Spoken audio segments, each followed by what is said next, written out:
Hey friends,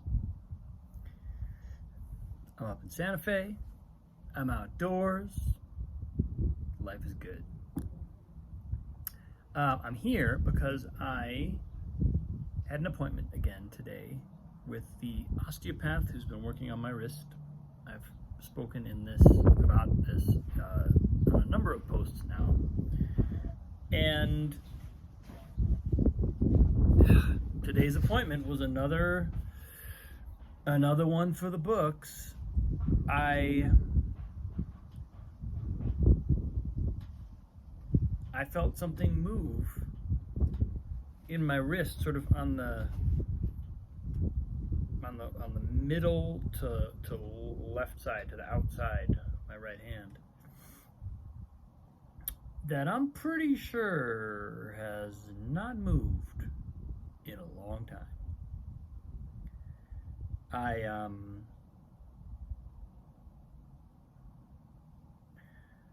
I've spoken in my last couple of posts about this topic, about the fact that anytime something moves in there tends to be like a wave of follow-up emotion.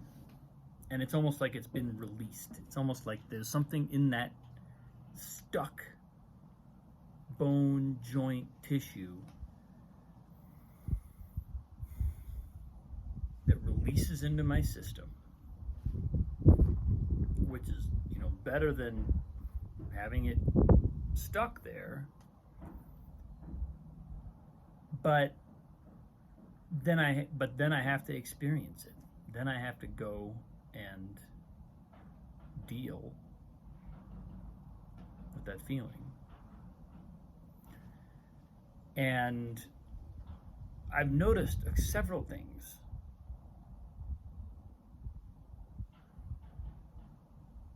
One is that I need to be careful what conclusions I draw when I'm in that state. Because when I'm in that state, I tend to be thinking about, what changes do I need to make in my life? What is this emotion about? It's hooking on to things in my life and telling me, this is what you got to deal with. These are the challenges. This is your problem, etc. And it's really easy to start trying to draw conclusions, to start trying to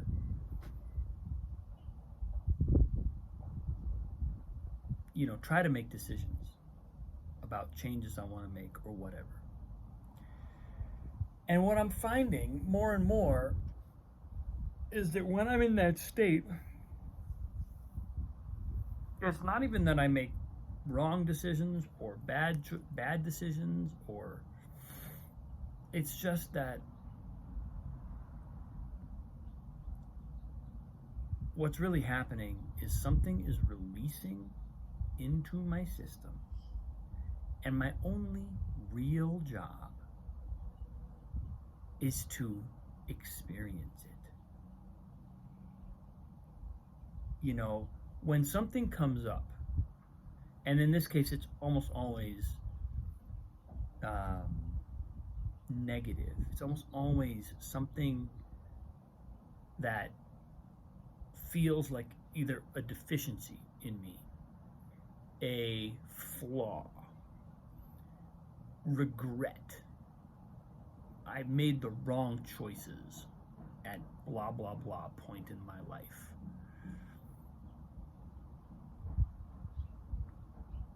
There can be a real sense of despair.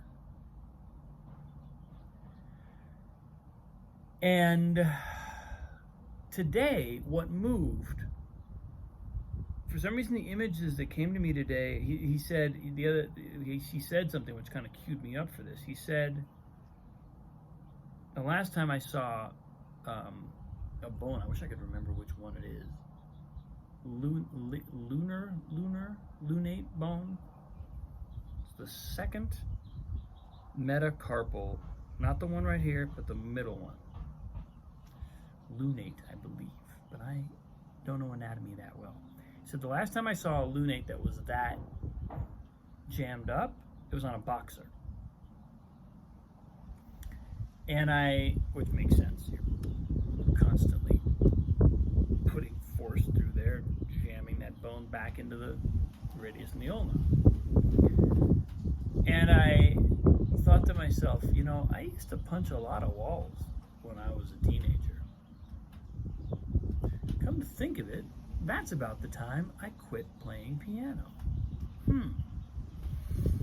I sort of traded playing piano for punching walls. Well, that doesn't feel like a good choice anymore. And because a lot of what's been coming up over the past few weeks, as this stuff has started to release, and as I've even sort of become conscious of what's happening, how much is bound up here, and how much, and what the emotional kind of side effects of it are. A lot of what's come up has had to do with music. It's been my either frustration with music or numbness from music, because I was in a phase leading up to this injury where I was doing a lot of practice, a lot of deep practice, and I felt like things were starting to move. I mean, in some ways they were starting to move. In some ways I was encountering a lot of the same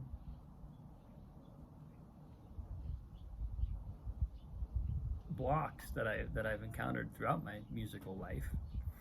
But in a lot of ways, things felt like they were like, wait, I think I sense a possibility here of something that I've always known is possible for me, but have never quite gotten there, never quite experienced it.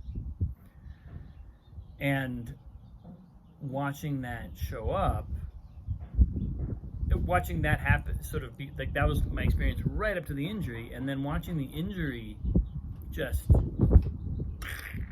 cut that off.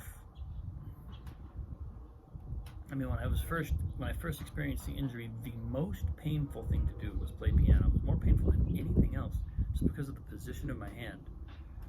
And as we were talking about today, it seems quite likely that there was so much immobility in this wrist that the thing I did with the tennis racket that jarred, that sort of pulled something out of place, pulled the bit out of place that was at least somewhat mobile, but that was also still connected to the part that was immobile. And so the imbalance and the sort of mobility of one part and the immobility of another part created a situation where the whole thing just kind of, or the one part of it pulled out and then injured it.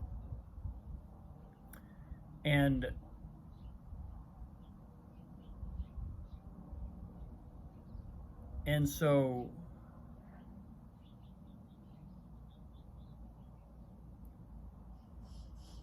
there's part of me that feels this pain of the period in my life when I feel like this may have happened. Now, it's awfully hard to know, but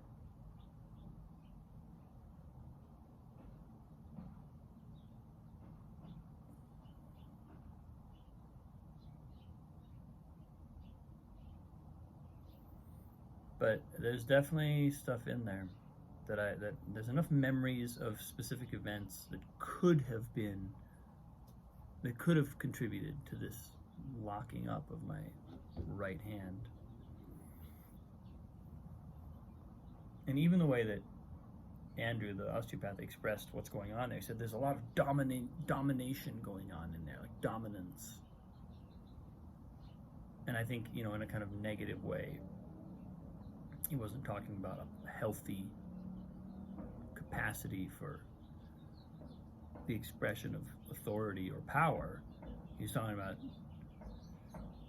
dominance in a kind of agitated, conflict-ridden way. And that also speaks to that period of my life when I was a teenager, going through differentiation, just going through the muck, going through some shit. I was also dealing with culture shock because we just moved. So much of my identity was in flux, and so much of my identity was destabilized. And some of that like frustration of my will, the kind of kinking of my hose of expression, and feels familiar, and it feels like the feeling I get after Andrew moves a bone, and then I wait a day or two, and this emotional impact shows up.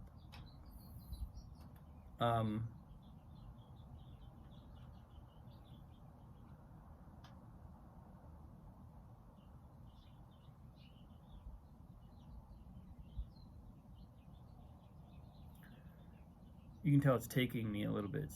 It's still so fresh, and I just had a treatment a couple hours ago. So fresh that it's kind of, the waves are still sort of like, they make me go,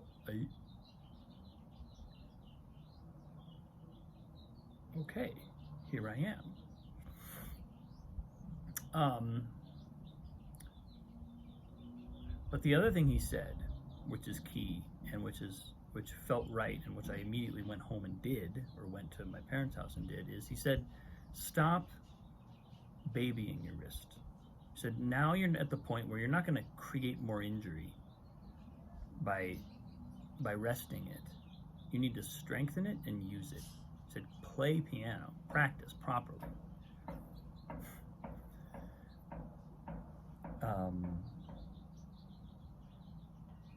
Which reopened that door again for me somehow. I'd been sort of feeling like I was probably ready, but also avoiding it.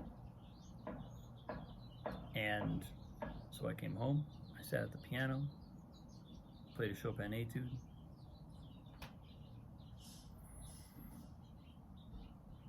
And it felt great. It's not that there's no pain, it's not that there's no work to do, or that there's no recovery left to go, but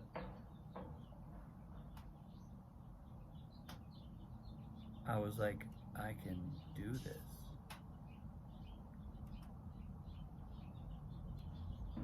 I can do this.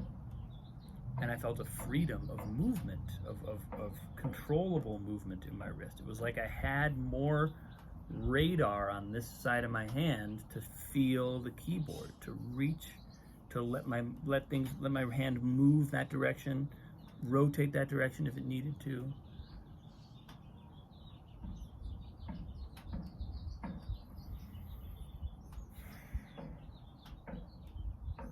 So it was significant. It was a significant step, and it was really kind of a thrill, and also a challenge.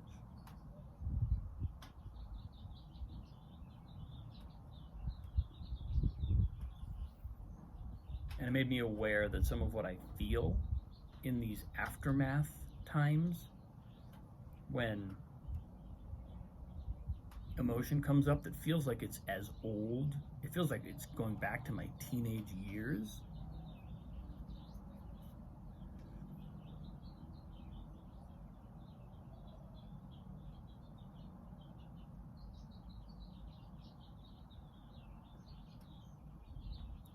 Just live that.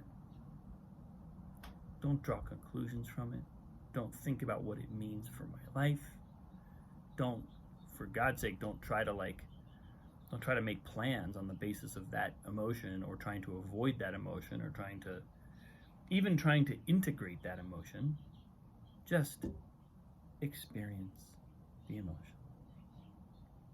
That's it. Feel that feeling. Be with it. Stay present. Don't let the feeling draw me in.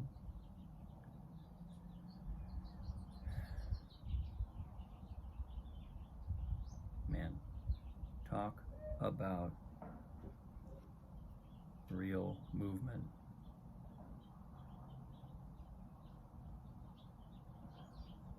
So that's where I am. I'm going to be playing more piano these upcoming weeks.